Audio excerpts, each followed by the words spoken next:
Hi. So let's talk Man United. So I've been a core Man United fan for let's say 20 years, and the past 10 years has been very devastating.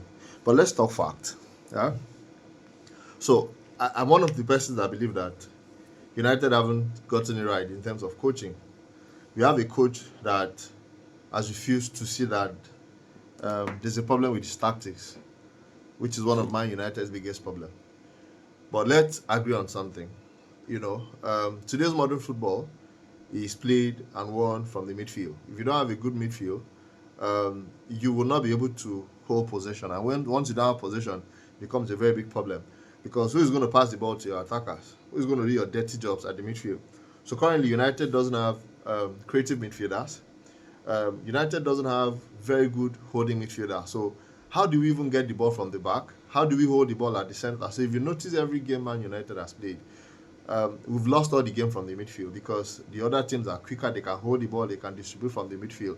So it's a big problem. So if Man United doesn't solve the problem of midfield, we are not going anywhere. We can have the best strike force in the world, but that will mean that the strikers will need to come back to the midfield to get the ball, and they'll be worn out before the match even starts. So Man U's problem is both a management problem, honors problem, and inability to look at issues and solve the problem. Now, even with the Hoyland that we had or we have, if Man U had a very good midfield, Hoyland would have performed because who fits Hoyland with the ball?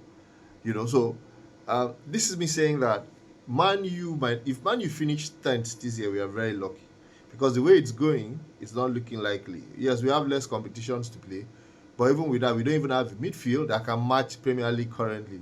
The least team in the Premiership has better midfield than Manchester United. So it's a very tough and rough time for us Manchester United fans. But let's look forward to finishing 10th this year. At most, that's the best you can ask for. Let's finish 10th. Finish 10th, it would have been a big improvement from last year. Big improvement for our forward, but midfield and goalkeeping area is still very shabby and very poor. And you can't win a league. We are not even close to winning a league, so let's not even go to league. We go to winning league, we are on a long thing. We can't even finish 10th with the kind of performances we put up these three matches. Only God will help Manchester United.